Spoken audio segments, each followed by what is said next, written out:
일본이 미국과 상호관세를 15%로 낮추는 데 합의하면서 시장은 다가올 우리 정부의 협상 결과에 촉각을 곤두세우고 있습니다. 정부는 농가 경제 상황을 감안해 쌀과 소고기 대신 연료용 작물 수입 확대를 카드로 고려하고 있습니다.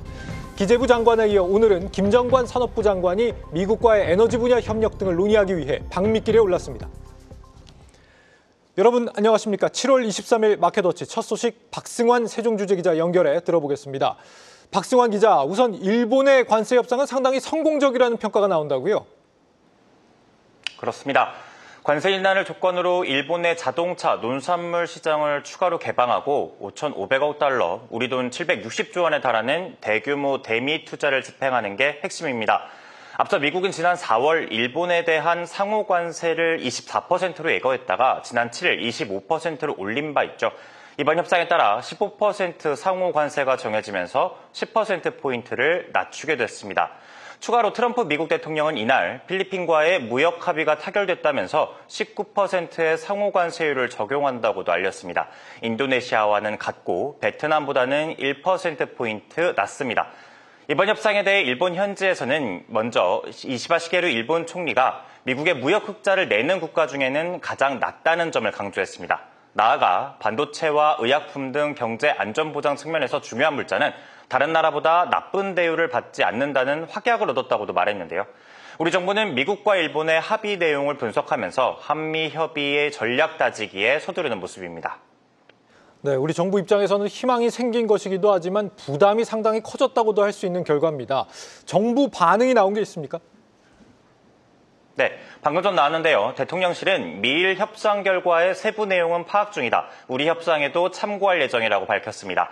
또 안보실장과 통상교섭본부장이 방미 중이며 경제부총리, 산업부 장관도 미국 주요 인사와의 면담이 잡혀있다고 설명했습니다.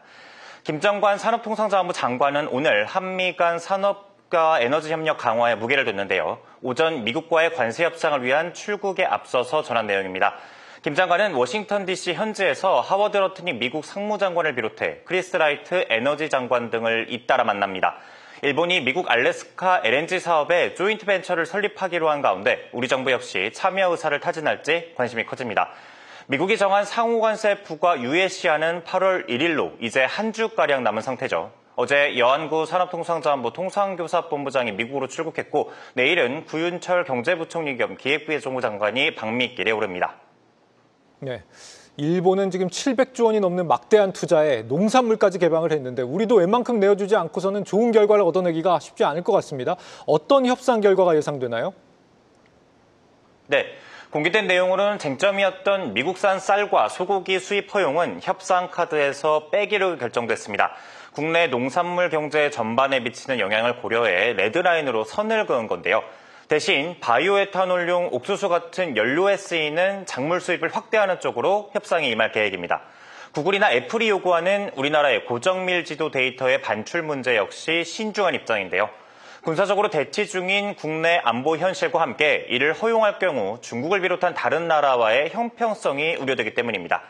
대미 무역에 있어 우리나라의 경쟁국인 일본이 먼저 무역 협상을 타결한 가운데 현지 시각 금요일 한미 경제 통상 투톱이 마주합니다. 우리나라와 미국은 관세뿐 아니라 농식품 검역과 온라인 플랫폼 규제 등 비관세 장벽, 기업 투자와 조선, 에너지 분야 협력 등 복잡한 현안이 산더미인데요. 최고위급 통상회담을 통해 이러한 문제와 함께 주한미군 분담금이나 한미 정상회담 등 종합적인 협의가 이루어질지 관심이 커집니다. 지금까지 세종 스튜디오에서 전해드렸습니다.